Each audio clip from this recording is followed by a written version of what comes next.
Hi, Deep Creek family. It's Miss Fuhrman, and I want to share a book with you called Arthur's Tooth by Mark Brown.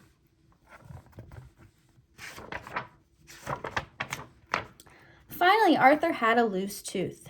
He wiggled it with his tongue. He wiggled it with his finger. He wiggled it all the time. One afternoon, while Arthur was wiggling his tooth during math, he heard a loud scream. Francine jumped up. "My tooth just fell out on my desk," she cried.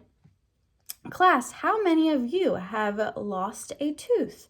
asked Mr. Marco. Everyone but Arthur raised their hands.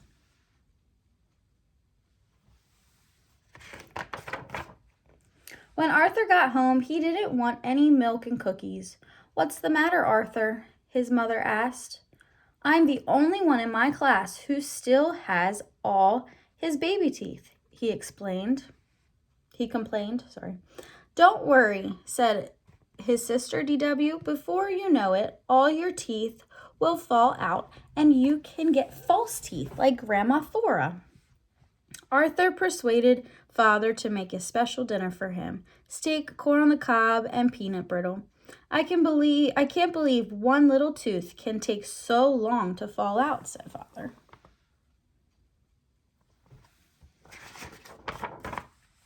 The next day, Muffy brought in a whole jar of her teeth for show and tell. "I got $2 for each one," she said. "One from my dad and one from my mom. I put it all in the bank to earn interest. I'm waiting for my investment to double." "Not me," said Francine. "I'm spending mine."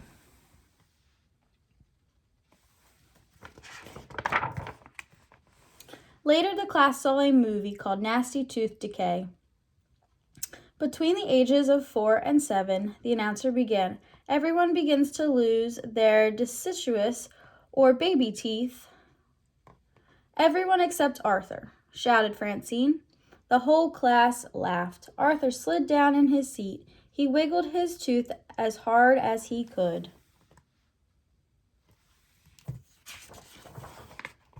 In the cafeteria, Francine practiced her new trick.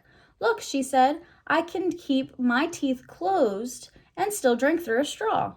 And I can squirt water, too. Everybody line up for a squirting contest. Everybody except Arthur. Babies with baby teeth can't squirt water."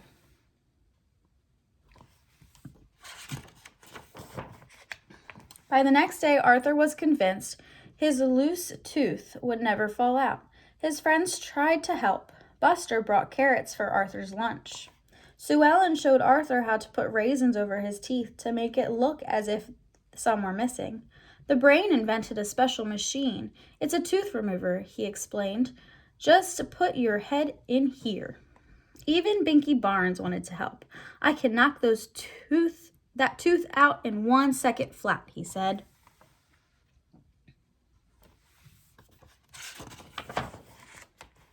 That night, Arthur spent a lot of time in front of the bathroom mirror.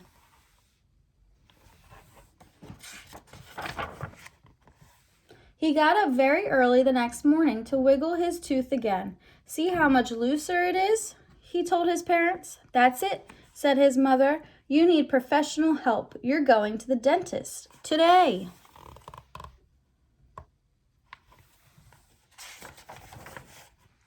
"Going to the dentist?" asked Francine. "Boy, do I feel sorry for you."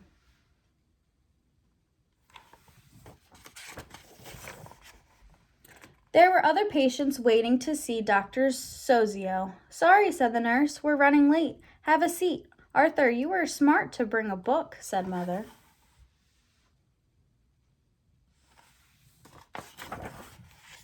Finally, it was Arthur's turn. "I wish all my patients were as good at waiting as you are," said Dr. Sozio. "How old are you now, Arthur?" 7, said Arthur, "and I still have all my baby teeth." "I was 8 before I lost my first tooth," said Dr. Sozio. "Everyone is different." "Really?" said Arthur.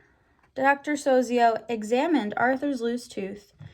"This one should fall out very soon," he said. "Just wait."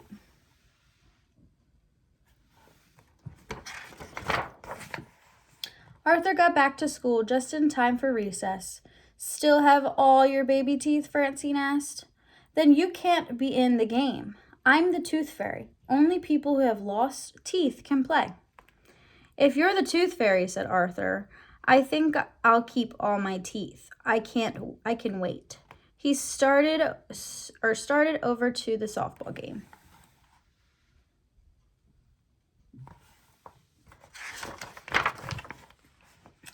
Whoever I touch, said Francine, loses a tooth. She flapped her arms.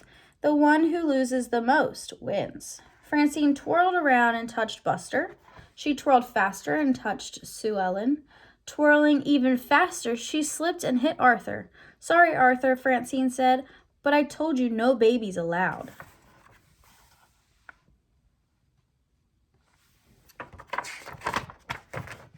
Arthur picked up his glasses. It's okay, he said. It's probably the nicest thing you've ever done for me. What do you mean? Asked Francine.